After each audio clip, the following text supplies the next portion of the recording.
Howdy, fellow movie fans of the internet, and welcome back for another edition of the Wisco Movie Watchers podcast, brought to you by PTE Creative. As always, we are your hosts, Evan and Dylan Davies. Dylan, what are we doing today? Another anniversary. Another anniversary special. I'm sure Dylan's just thrilled and excited beyond belief to talk about this movie. It's funny because you were saying that if any episode is going to go long, it's this one. I don't have much to say about this movie, honestly. So, the reason I think it's going to go long is the ramifications of this movie, not inherently the movie itself. Sure. So that's where I think if we go long, that's where it's going to be. If you don't know already, this is a big box office episode. We are covering 2015's highest grossing film, Star Wars The Force Awakens. And Dylan could not be more thrilled about covering this very redundant movie.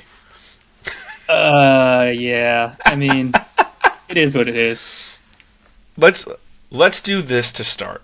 Few words or less. Where do you think this movie is, just by itself? Do you mean in terms of Star Wars or in terms of just movie? Just a movie. Just in general, this movie. I think it's perfectly fine.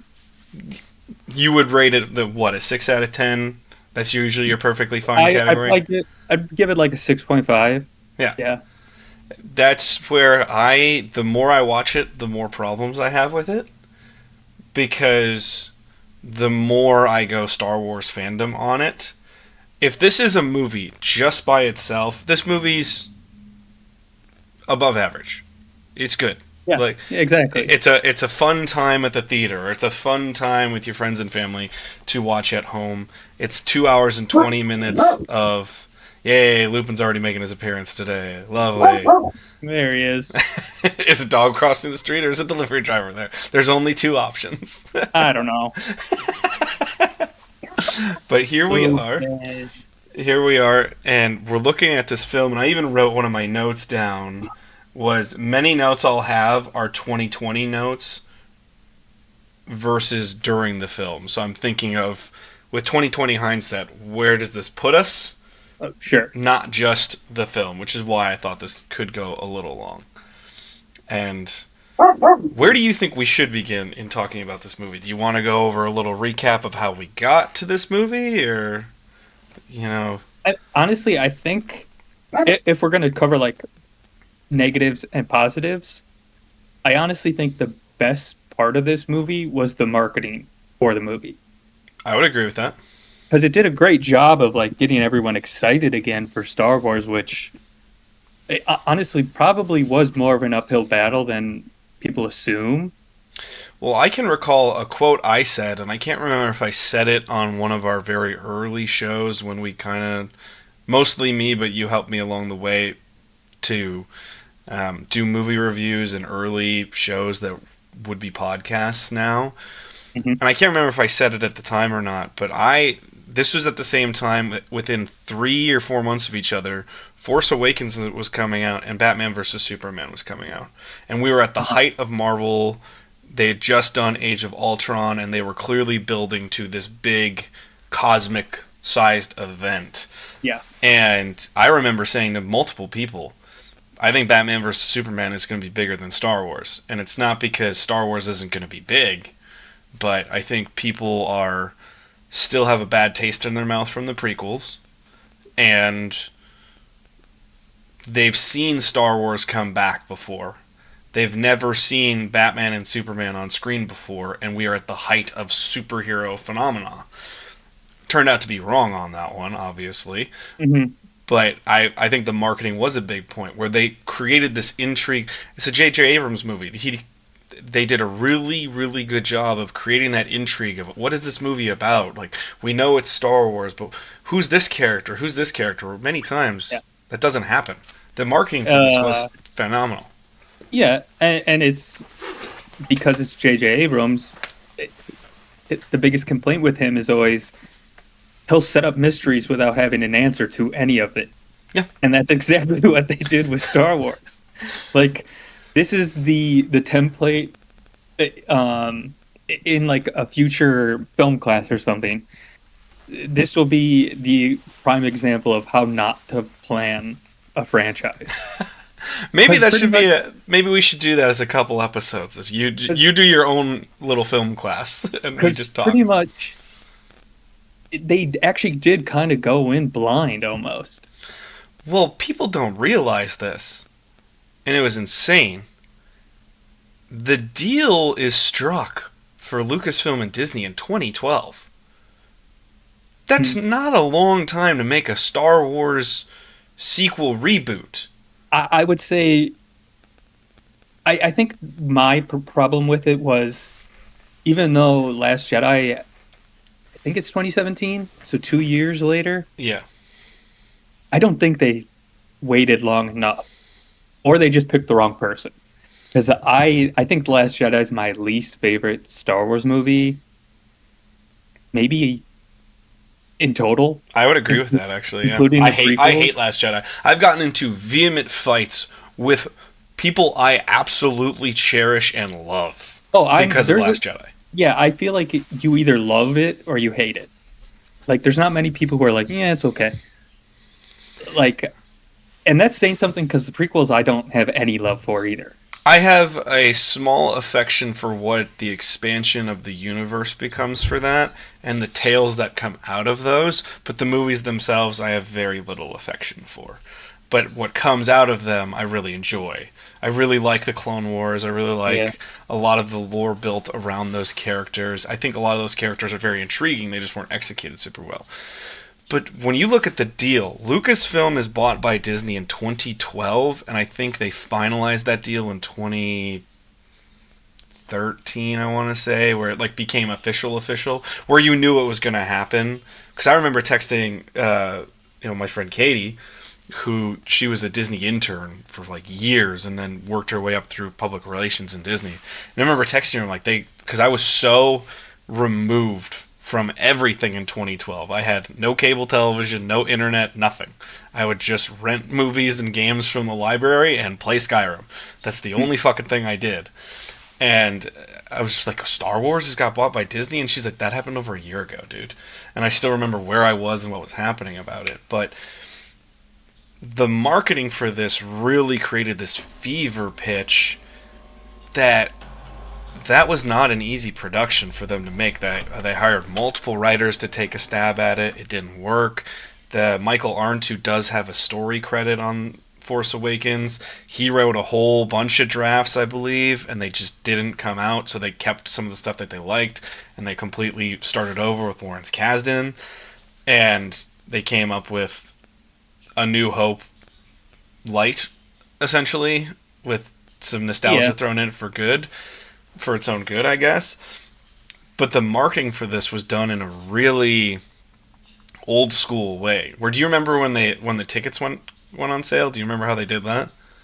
Mhm. Well, ESPN got Monday Night Football in 2009, I want to say. 2008 or 2009. And this is when they started to be really on their ass. Where the first 2 years they did pretty well, and then they had like 4 straight years of everyone's like, oh my god, Monday Night Football is terrible. So during halftime of Monday Night Football was the first time they put the trailer up for everybody, and it was part of the telecast for Monday Night Football. And then they're like, Star Wars tickets are on sale now. Have fun, everybody. And they made a great trailer that was really intriguing. Both the first two trailers I remember being really excited about. Yeah, they were very intriguing and fun to be a part of. And then I was just like so many other people. I immediately went to my local theater's website or app and went, app, hey, by the way, this day we're going to Star Wars. Mhm. And bought them immediately. So the marketing worked for this. But does the movie fulfill that? I do think it's good enough. That's the thing. Is like, in terms of is it worth the box office? I'll answer that right away. I'll say yes, because in terms of what the audience wanted, they just wanted a confident movie, and that's exactly what this is. Sure. It's not great or anything, but it's fun enough and it's good enough to where it's like, okay, yeah, that's enjoyable. Well, I do recall in rewatching it having moments of going, what the fuck? Why did I even get intrigued by this? And then there were a couple moments where it's like, oh yeah, that is pretty cool. I would lose myself for 5 to 10 minutes in it and stop trying to write notes. And I just start watching the movie again. And you're correct on the assessment. People just wanted a competent Star Wars movie again. They just wanted something that didn't suck. Or something that was something that you couldn't just poke holes through because it was so paper thin. Like, because the thing is this, the movie, like, I've been somewhat of a Revenge of the Sith, not apologist, but a slight defender, and then we covered it, and it was a lot harder to do. I don't think Revenge of the Sith is the worst fucking thing ever, but it's bad. Yeah. But it has these redeemable little qualities that you're like, oh, but that's cool, and that's cool, and that's cool. People wanted to have an experience that had those cool moments, but also the movie couldn't just go, poke, that sucked, poked, that sucked, and you didn't have a defense for it. It's kind of, I brought up the Monday Night Football thing because the way they revealed the tickets, but this was their way of hiring a coach that said, just get us back in contention, where we can be competitive every week. And then we'll go win a Super Bowl later, but we just got to get back on our feet and get off our ass for a while. It's that milieu. Are there more positives for you besides the marketing of this film? I do think everyone in the cast is well cast, and they do a good job. They're all charismatic in their roles. Sure. So I don't think anything is wrong with any of the choices they made in terms of that. Actually, really, John Boyega and Oscar Isaac stand out a lot. Sure. And that's a good thing for Star Wars, considering how white it is in terms of the rest of the franchise. Very white. There's a reason Lando was a whole segment of the population's favorite character. Yeah. Because he was the only brother in the galaxy. So. And then I know the common critique of Rey's character is she's a Mary Sue. She can do everything under the sun, and she's just great at it immediately. Mm-hmm. And I see that, but I'm at the same time, she's the main character that they're setting up to be the main character in a trilogy. So I'm yeah, it makes sense. If that was Luke, you wouldn't be questioning it. Yeah, but Luke's earned it. Luke earned it. That Rey never earns it. I don't know if Luke ever earned it in New Hope. Luke earned it in New Hope because you get told, hey, he's a good pilot. But at the same time... Sure. He doesn't know anything about the Force. He struggles with even the fucking training monitor. It zaps him multiple times. He's running around with like a chicken with his head cut off throughout all of the Death Star sequences. And he kind of just flies off the handle when Obi-Wan sacrifices himself. And then they show hey, yeah, he's got some skill, but this isn't, oh, hey, you're the chosen one. Immediacy. Sure. I do think it's kind of stupid that they pretend to kill off Poe immediately, because for one, that would make a new trio that you want to and they're all enjoyable and they're fun together. Yeah. I don't know why they chose to do that for really no reason. And it would also give a logic to someone who could fly the Millennium Falcon and be believable. Mm-hmm. I just... that's a weird choice in my mind. That's very nitpicky, but considering they chose to never reunite Han, Leia, and Luke together... That was such a bad choice. They should have at least given us a different trio to be oh yeah, they're really fun together. Well, the thing is, you could have teased that, and obviously, it does feel like this sequel trilogy is snake bit. If you look at it through history, it's, the first one is just New Hope light, and they make a lot of mistakes, kind of like the one you're saying, where the first time you watch it, you're oh, it's fun. It was fun. Oh my god, it was a good time. And then you think about it critically, and you're oh wait, okay. And then you watch it again, and you're it's fun. And then if you watch it a third time, you're kind of problematic, but it's still fun. I have no problem with it just being A New Hope rebooted. Like, that does not bother me. Like, is it lazy? Extremely. Yes. Yes, that's my problem. Yeah.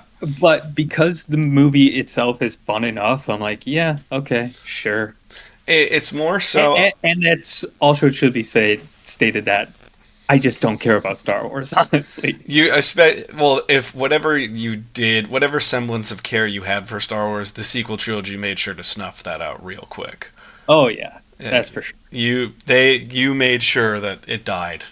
Because Last Jedi to me is terrible, and Rise of Skywalker is just a clusterfuck of so much stuff. They just slapped a bunch of shit on the wall and said, "Let's see if something sticks. Maybe we'll get lucky." You know, it feels very. If I'm using current parlance, it feels very much 2025 Chiefs. Well, we almost did it, so let's just run it back and I don't know, add some new shit and hope it works, and just fail spectacularly.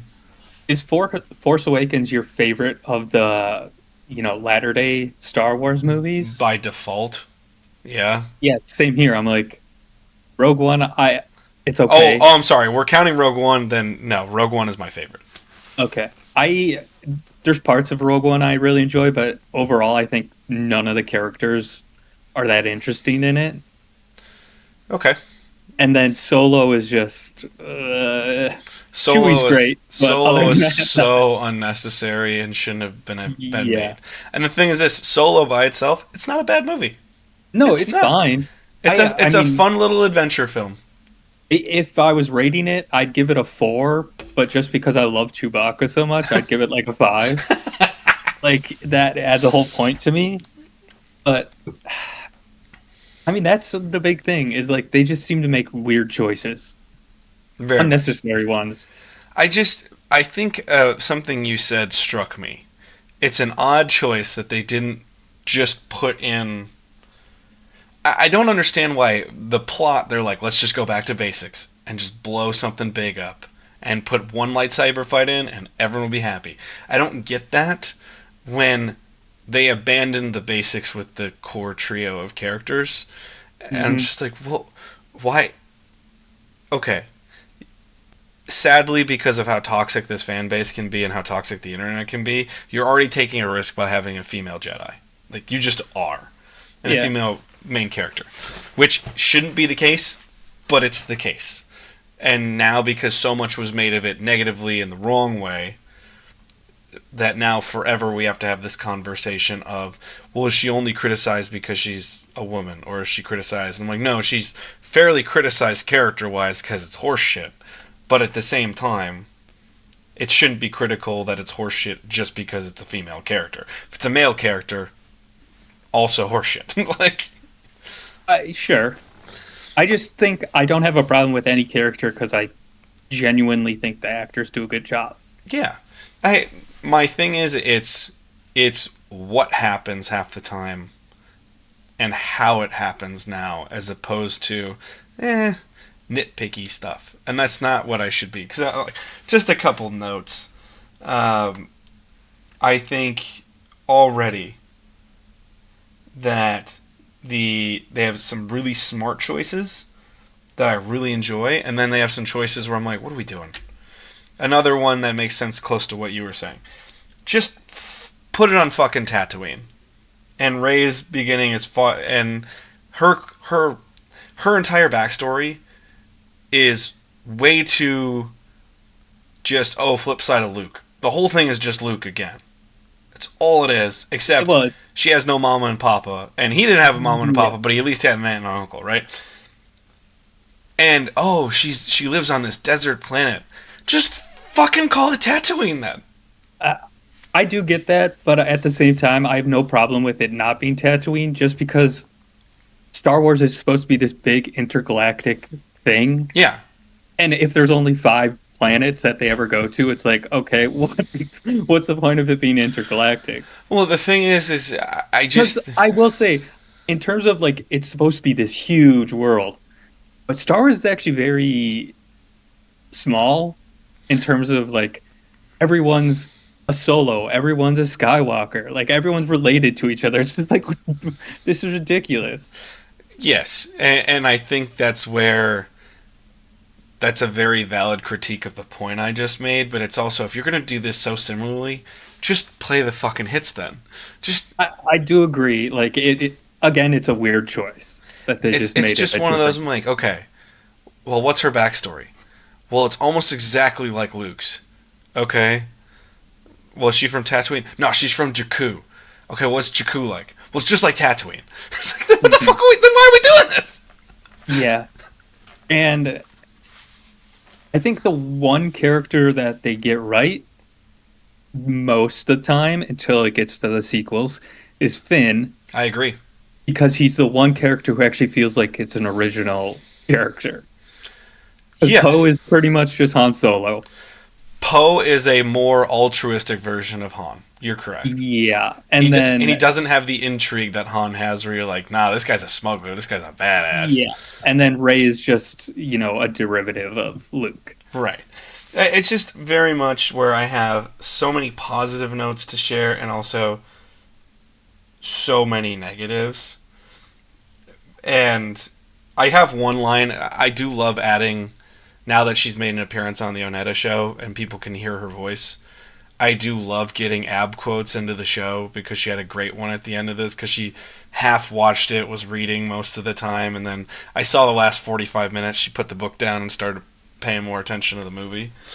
So I have a good ab quote for the end of the film, but I think the beginning is fine. I think the mystery of finding Luke Skywalker is interesting and making the MacGuffin Luke. That's, again, a weird choice in my mind, but it's a brave choice to not put Luke in it at all. It's brave. I think it's stupid, but it's brave. So do I. I think it's a really poor choice. Like I said before, the fact that they don't reunite Han, Leia, and Luke is the weirdest choice of all time, because, that's really what people loved about the original trilogy, is those characters. And then to not give it to them is a weird choice. Well, also, that's the weirdest part about it, is 2015, as we said, people are just looking for a competent win. They're just looking for 21-17, nothing special, but we won the game. That's all we're looking for. Mm-hmm. You know how you get that immediately? Even if this movie's terrible? One fucking scene where you have Han, Luke, and Leia, and in the background, Chewie, R2, and 3PO. That's it. Yeah. That's all you needed to do, and this movie makes billions of dollars. Because people go, they're fucking back!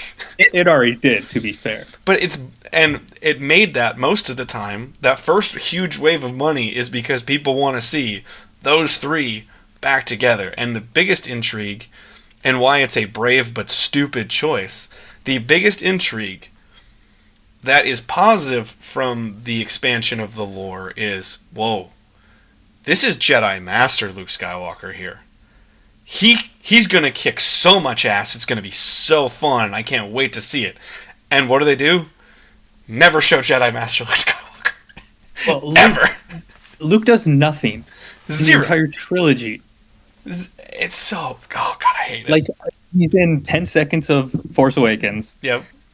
In Last Jedi, he literally does nothing except show up as pretty much a Force ghost, almost.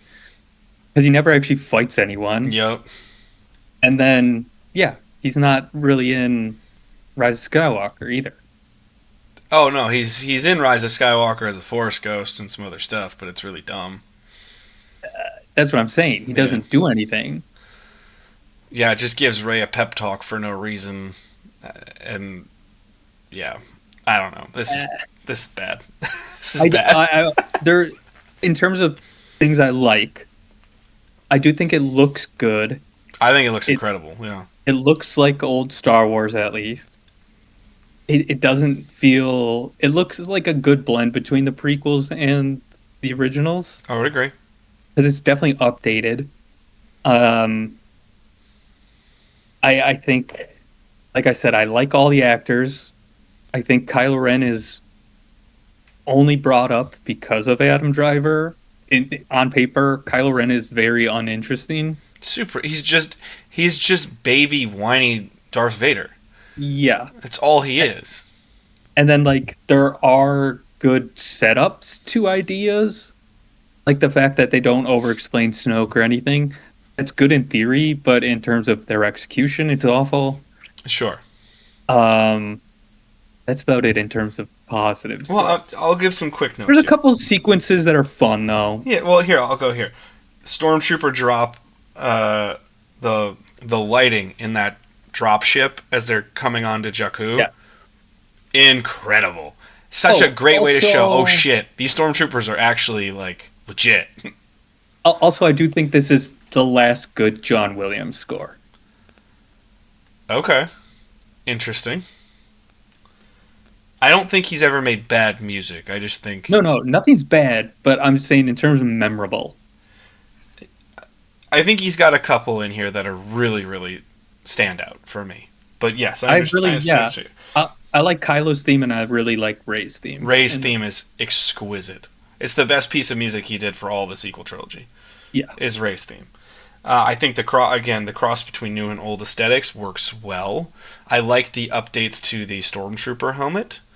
I think that's a really fun, just like, hey, we're updating things, but it's still the classics. I think that's a really nice thing. Max von Sydow, I don't care what he's doing. I'm here for it. I wish he was in more of it, but yeah. That's also my next part was waste of talent, but yes, Max von Sydow is awesome. Well, the level of talent in the cast is pretty crazy. Right. I mean, we should get into the use of cast in a second, but I'm just going to run through some quick stuff so we just don't go through it. Rey's theme, excellent. The TIE Fighter escape sequence, I think, is really fun. And at least you have a pilot there, so it kind of makes sense. Yeah, I like that sequence. I think the entire movie picks up a whole lot the second Harrison Ford shows up on screen. I think the whole movie starts moving at a pace that you're like, okay, and we're going. We're going. Yeah. We're having fun again. And he at least does feel like Han Solo still. Yes. So. And it's a return to... It's almost like they just said, how can we honor people's memory of Han, not what Han actually would be at the end of Return of the Jedi? So, like, just get him away from Leia and just fucking make him a smuggler and... Mm-hmm. But he has that old man charm of, I don't know, fuck it. Like, that's really fun for me. I just thought of another positive. Most of the jokes in this hit. Yeah, I'd agree. Whereas in Last Jedi, I don't think there's a single joke that works in that movie. Like, every time they make a joke in Last Jedi... We'll talk about that when we get to Last Jedi, because it is the box office winner of that year. But, like, oh my... There's so many failed jokes in that movie. Oh, yeah. It's bad. Well, also, I look at, again here... I think the mystery is set up so well in a lot of ways, and that lightsaber flashback sequence that Rey finds Luke's lightsaber that magically has never been found for 35 years or whatever, and is magically there, and we just have to accept it. Okay, fine, but that whole sequence, you're just like, oh, we're going places. This is going to be fun, and then none of it matters. I really do like that sequence. And I think the youthful arrogance of Kylo Ren is the only thing I think works about Kylo, outside of just Adam Driver performing it. I think the only thing about his actual character that works, the whiny baby, temper tantrum, cut everything down with his lightsaber, I think is really dumb.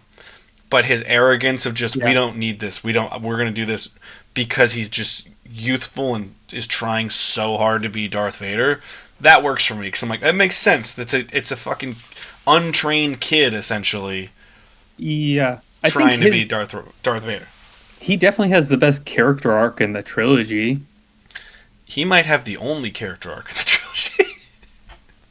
Yeah, that's pretty much true, because Poe and Finn are pretty much just pushed aside in the sequels. And that's the worst part, is Finn, if you had to take bets, who's going to have the best arc? Force Awakens onward. Finn is the easiest frontrunner ever. He's the September champion if we're using football terms. He's the September champion where everyone's like, oh, he's Super Bowl bound. This character arc is going to be phenomenal. And then it's just like, I don't know, he's there. But he just believes in good. Yeah. He doesn't doubt anything anymore. He just believes in good. Yeah. Uh, Again, I just think it's Last Jedi that kind of ruins everything. Right. Eventually, I think just for the sake of this show, we'll have to talk Rise of Skywalker just so there's some coherence on these topics. I'm never watching that movie again.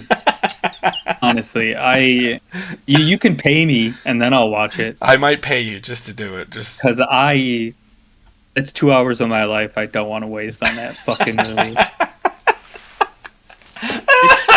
It's not even as bad. It's just incoherent most of the time. it's super incoherent. Is there any other positives you really want to talk about? I think, although it doesn't make sense, I do enjoy the first Millennium Falcon scene with Finn and Rey. It's good. Um, I think it's a fun sequence. Now watching it now, I'm like, wait, hold on. How the fuck can she do this? What? I'm just taking logic out of it, just Yeah, the sequence itself. exactly. No, I know. Um, I was gonna say the lightsaber fight, but that's pretty lackluster. It's very lackluster. And then the whole idea of it just being a bigger Death Star is, again, it's very, very Lazy. lazy. Yeah.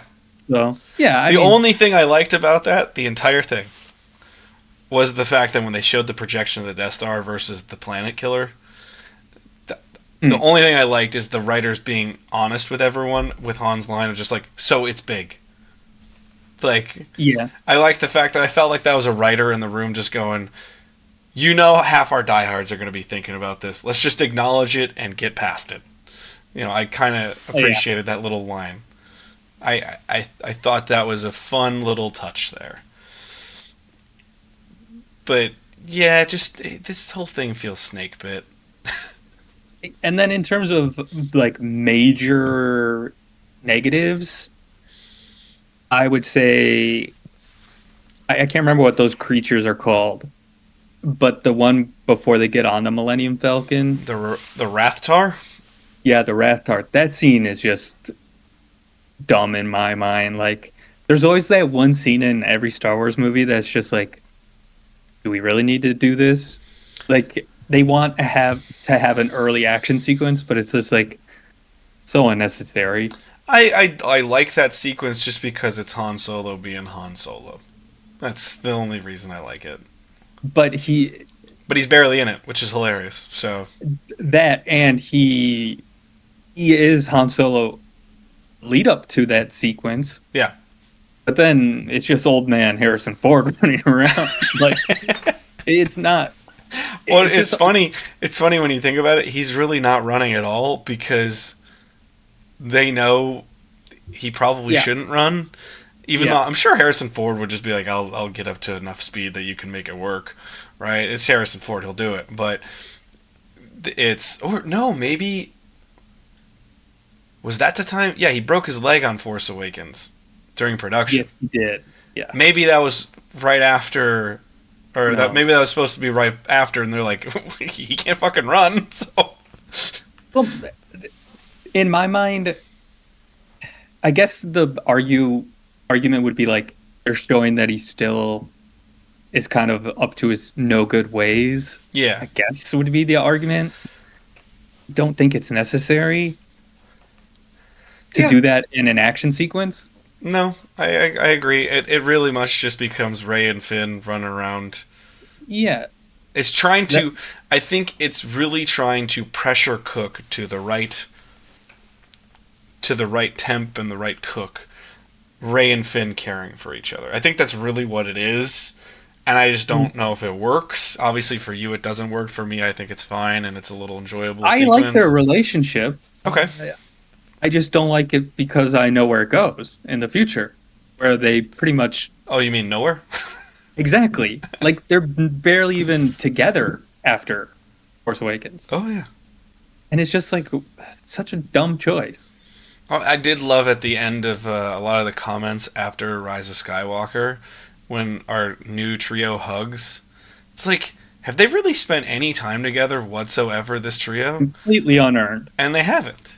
They haven't at all. It's stupid. Other negatives. Okay, so I love Donald Gleason. but oh my god, is he overacting like crazy? Like, Yes. I mean, look, Star Wars has always been very black and white. It's never Oh shades of yeah. gray. But he is just doing the scenery. I mean, do I care that much? No. Well, he's But your I do boy. think it's You do love him. So. Yeah, I think it's a waste of his talent. Especially his character is again another one that's just it's so dumb. The whole arc of it. Well, also he's the biggest believer ever, so he'll blow up multiple planets and commit billions, possibly in the Star Wars universe, trillions of lives genocide in one movie, and 2 movies later, just because he doesn't like his manager. Now he's a spy. He's gonna be a spy. You're like, what? It's again dumb as fuck. Yeah. You do realize that I now have to rewrite this whole trilogy along with the prequel trilogy. Oh, go for it. Have fun, because I'm not doing shit. No, you just get to sit and react to when we do it. Evan rewrites the Star Wars universe canon, and Dylan just has to sit there and take it and give comments on it. Even just in terms of like the people they got to work on it, Lawrence Kasdan makes a lot of sense to write it. Oh yeah, The first one. get back in the flavor, get where you need to go. Yeah, Rian Johnson is a weird choice. yeah, Doesn't make sense, really. I agree. I mean, I guess you could argue he was an up-and-coming person. He made Looper, which is good. What I don't understand is this is no longer a... And I understand he was phasing out of this, but he then just did Ready Player One right after Last Jedi. You no longer have to deal with the non-union constraints and shit that the original trilogy eventually went to when Lucas had to drop out of the he didn't have to, but chose to drop out of the Writers Guild, the Directors Guild, the Screen Act. Like, he dropped out of every guild because of how he presented credits and other stuff, where he's like, they're trying to make an example of me unfairly. This is bullshit, and he dropped out, which is why some of the choices had to be made for Return of the Jedi and even Empire. Mm-hmm. How do you not just back up the Brinks truck and just say, Steven, do your boy George a favor and do one? Or, I wouldn't be surprised if they did approach him and he just didn't want to do it. No, I'm sure, here's the thing, but make it a thing. Make it we asked and Steven wasn't, and Steven just decided, I think it's for younger guys now and whatever. But it just feels like of all the stuff that's ever been spread about that whole production sequence, that was never even a thought. And I'm like, what? Or it was never expressed as a thought. And I don't understand how you don't just go, okay, line up anybody who's anybody, and we put them on, like, to me, we talked Moneyball in our Top 100 series, because I fucking love Moneyball, right? I don't know how you don't just put up a bunch of directors on the board and say, we have the number one cinematic property of all time.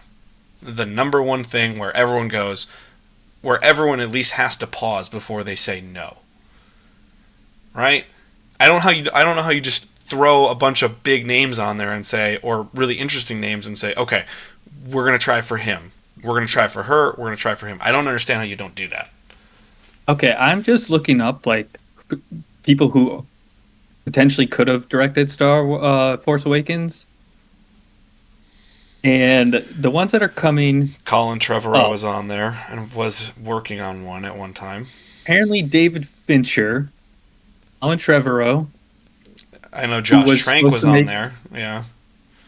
Colin Trevorrow was supposed to make Rise of Skywalker. And his script that leaked, I'm not saying it's great, but is a hell of a lot more fun than what we got. Matthew Vaughn. Also would have been Brad a really Bird. nice choice. Really nice choice. Yeah, I mean, I don't think there's any problem with J.J. Abrams making Force Awakens. I don't have an issue with J.J. I have an issue with Ryan and then shitting your pants and going, get J.J. again. Yeah. Actually, J.J. Abrams, I thought, was a really good choice because... I agree. Star Trek 09 is pretty much a Star Wars movie. It's not Star Trek. There's a reason I like it. It's because it feels like Star Wars. So because it's a good I choice. can't sit here and say I love Star Trek. My favorite thing about Star Trek is the movie made about Star Trek fandom known as Galaxy Quest. So, like, that's my favorite thing about Star Trek. So, I can't sit here and be like, oh, I'm a purist. I'm like, no, I'm not. I don't care. You know, I have friends who do actually care about Star Trek, and I'm like, good for you guys. It's not above my pay grade. It's just not my cup of tea. It's just one of those, I don't understand how you go through the names and you do whatever, you know. I like work. Who knows? It's kind of just work with me, brother, kind of thing. Major negatives for me here: miscasting Max von Sydow, have him be out throughout the entire movie because he's awesome. That's a gripe, but I do think it's a waste of talent. Putting a CGI character for Lupita Nyong'o, bold choice. Don't agree with that. Another character that's just pointless. I think overall. she's really interesting again in Force Awakens, and then A good setup. Yeah. Sure. Again, so this is where it gets tough because why I put in my notes. A lot of my notes are not going to be strictly about this movie. There are some plot holes with obviously the Falcon escape. Snoke is set up really well in this film. Doesn't go anywhere, but again, I think the movie does a good job with it. I do think that what's some other ones here? My biggest thing when you want to talk about Star Wars lore and actually sucks in this movie is how easily Rey does shit as a Jedi. And I'm like, what the fuck are we doing? And I get it, she's supposed to be the spiritual successor to where we live in a post-Anakin Skywalker world, not Luke Skywalker. So, you know, we've seen a kid be a star pilot.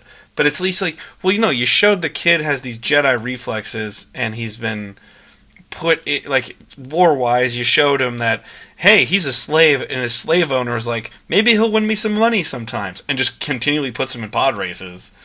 And finally, he pulls one off. So you can show, well, he at least can pilot machinery. He's got natural gifts for it. His reflexes are crazy. Even as a child, you can see there's something here. And they go way too far with it in Episode 1 in the space battle. Don't get me wrong. Like, I critiqued that a lot. But at least there's something to grasp onto. The only thing that makes sense in the whole Millennium Falcon fight is the fact that she knows the terrain. I think that I'm fine with that. I don't have an issue with her knowing the terrain. It's like, oh, she works in the fucking Star Destroyer every day. Sure. Of course she should know every path to take. It's how does she magically know how to use the Millennium Falcon? Which has been fucked with, apparently, and she can figure it out. Makes no sense. How does she just decide, after not even believing in the Jedi's existence, how does she just have the random thought that she can do a Jedi mind trick? And not only does she have the thought to do it, it works. Mm-hmm. What are we doing here? Also, great cameo by Daniel Craig in that one, but nonetheless.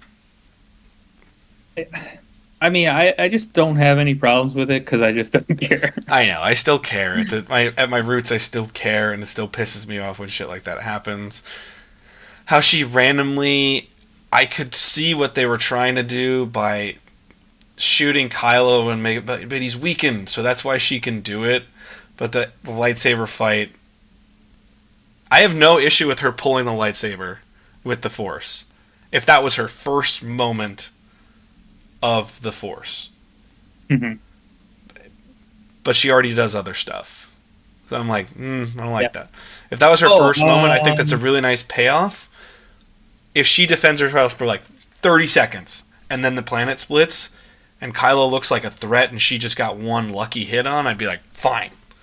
But then she just dominates this fight. I'm like, she's never used this fucking weapon in her life. Yeah. How the fuck are we doing this? I do agree with that. The other negative that I just thought of was complete waste of Gwendolyn Christie. Yep. So pointless. They built that character up so much, and they did absolutely Oh nothing with it. yeah. Well, Phasma is never figured out. They never figure out what Well, to do no, with I'm Phasma. saying just in Force Awakens alone, Oh, I know. they they built her up to be like such a big character in the marketing. She does nothing in this movie. Well, even the beginning, you see this crazy looking chrome Yeah. stormtrooper that has this big imposing presence, and then you can tell that whether you know who Gwen Christie is or not, you can tell there's a female voice behind it. So immediately, this Mhm. is like all sorts of different and cool, and I think a really smart choice. And then yeah, you're right. She just doesn't do anything. Yeah. And the thing that doesn't make sense to me is I think there's way too much Kylo Ren in this and not enough Captain Phasma because the logical progression, Hmm. if there were supposed to be logical progression with the pieces that they set up, is have Captain Phasma be your A villain, where you take down A, then you go to Kylo, and Kylo's still roaming around, but you beat Kylo down, and if you want to tell the redemption arc, Kylo comes back to beat Snoke, the big villain.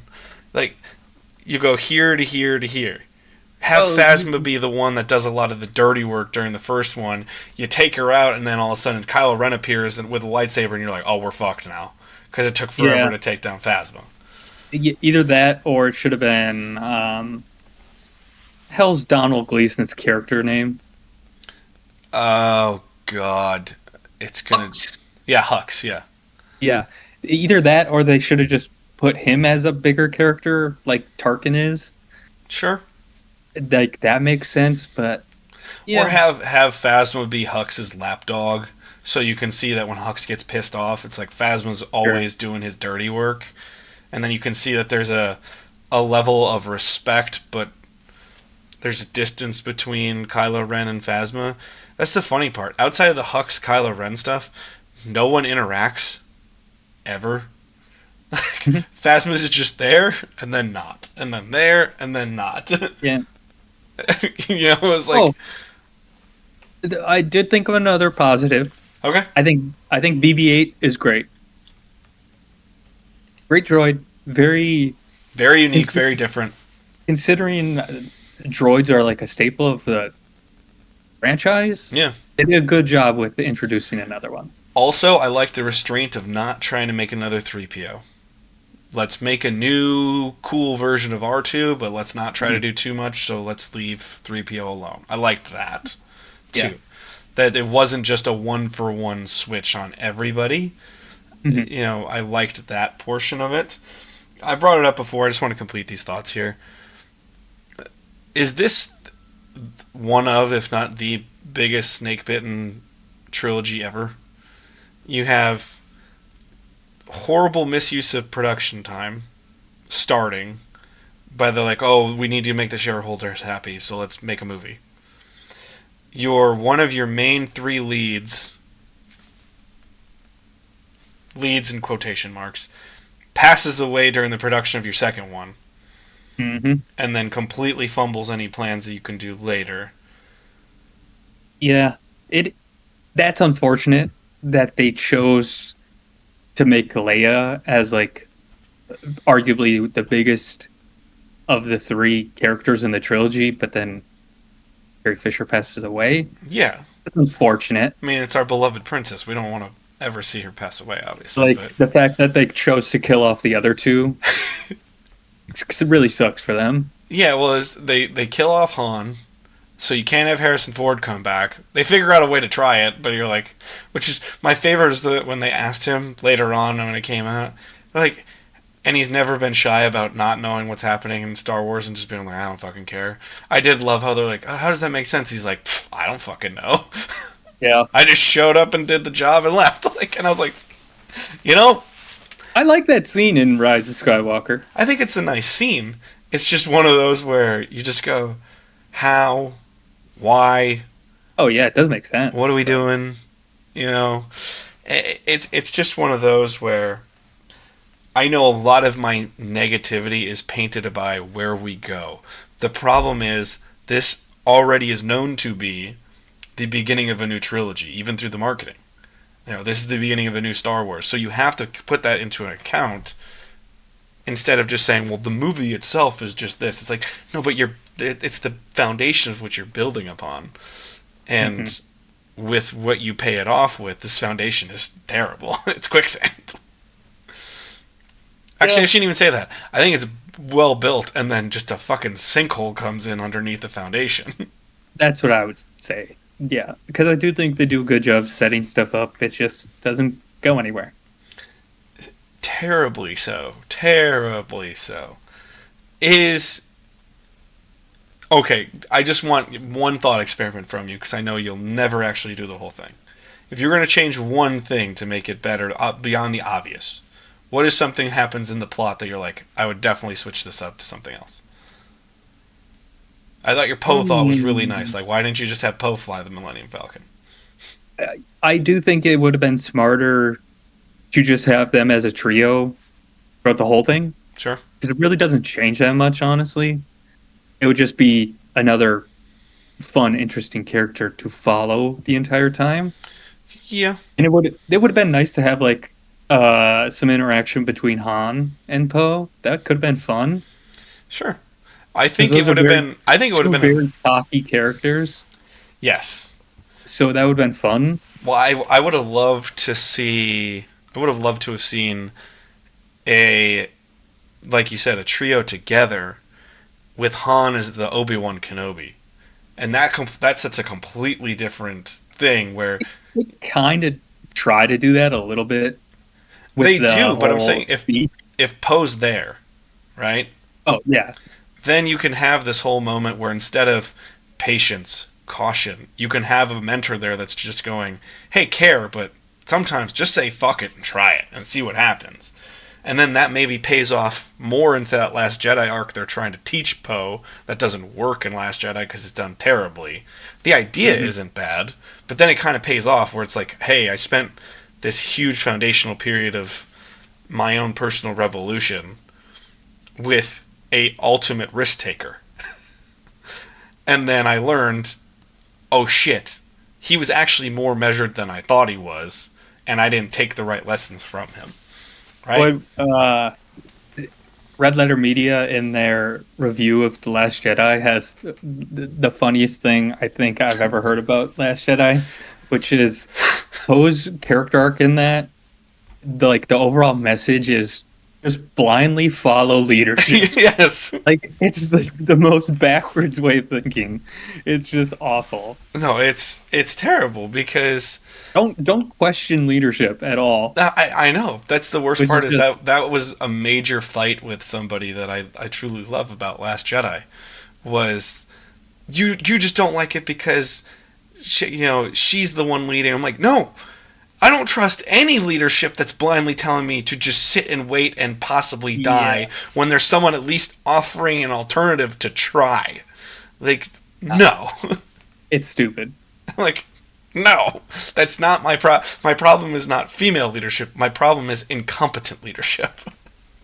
Because I've been with really good female leadership in my day and in movies too. So, like, we're not going to sit here and say, oh, yeah, it's everyone, it's this problem. No, it's an incompetency problem. But, yeah, I just, there are fun pieces of this movie, but you shouldn't have to watch movies just for pieces. I think the Maz Kanata stuff is really fun. I think the whole sequence, once you get to Maz and leave Maz's, like, sanctuary, speakeasy bar or whatever the fuck you want to call it. I think that's all really good stuff. I loved the X-Wing fights. I loved the stuff where, I didn't like the way they approached it, but I love the fact that Rey's like, oh, I'm going to take matters into my own hand, and gets one lucky break and then just immediately gets her shit kicked in. I love that. I'm like, no, that's the one time it feels like she might earn something here. Okay, that's cool. I'm just looking up 2 hours and 16 minutes. And it does feel long to me. It does feel long for 2:16. That's crazy. Yeah, it feels more like 2 and at least half. Oh yeah, but it feels almost 2:45ish to me. It's crazy. It does feel long at parts, that's for sure. I think they could. Again, they should have just cut out the whole Rathtar action sequence because you get an action sequence directly before that Sure. with the Millennium Falcon flying part, and then directly following that with the X-Wing fight. Yeah. It's really weird. It's choices that don't inherently make sense. So I'll ask you this again. Movie itself, you said, was like a 6.65. Yeah. Where is this in the building blocks of where we go with what we get in 2020 hindsight? What do you mean by that? So is this with the payoff that comes with this movie? I don't blame this movie at all. I know That's that. the thing. So I'd still say it's a 6 or 6.5. It's more of in hindsight, I give it a lower grade because of what comes after it. I don't blame this movie for that, though. I completely blame The Last Jedi. Yeah, I mean, I agree with that for the most part. Because I do think they do a good job of at least setting up everything. My issue is I don't think, even if you have Last Jedi on the table to blame as your scapegoat, which is a very viable and reasonable scapegoat, you didn't put your strongest pieces out to play already. Oh, yeah. I mean, that's the thing about when you compare it to the originals. If your first one is followed up by a great movie, it makes the first one look okay. Yeah. It's like A New Hope is a good movie. Yeah. But it looks way worse because Empire's such a masterpiece. And that's the thing you want. You want the trajectory to go up. You don't want it to go down. Yeah. But when you go down, I'm just like, okay, at least the first one was good. But it also leads to questions of why didn't you do this and why didn't you do that and why didn't you do this? And that's my thing. Is it's like, why do you have your biggest piece on the board is Luke Skywalker? You use it for 10 seconds. And I'm someone who you could have probably convinced into the argument, no, we're saving Luke. My only caveat would have been, then you better show me your plan for Luke, because if I don't approve of it, you're not doing that plan. We're putting our biggest player. Yeah. Like, I don't understand why. I think one way that you could have showed Rey to use the Force really well, and to set Rey up and to set Luke up as the teacher, is I think you could have done this whole movie almost the exact same way. And instead of the mind trick, her like pleading out to the galaxy, and it's enough for Luke to go, I gotta get back in the fight. And then right at the end when Kylo's about to kill like everybody, Han's died, he can deal with the guilt of that. You can do the whole thing. You literally just show up, that one gloved hand with a green lightsaber, and he pushes Kylo back, beats him up, and you're just like, we got Luke Skywalker, we're good. And we fly off into the sunset. You only saw Luke for 20 minutes, but at least you did the whole thing.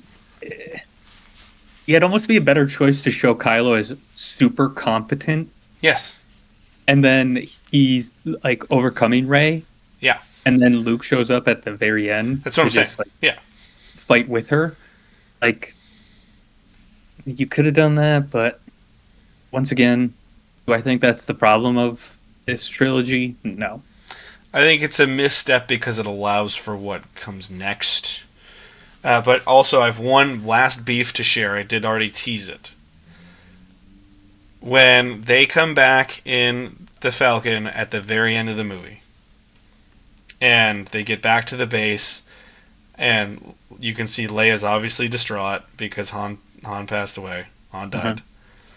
And Rey is distraught because this new mentor, father figure, whatever that she had for 48 hours, died. And she's distraught about this, right?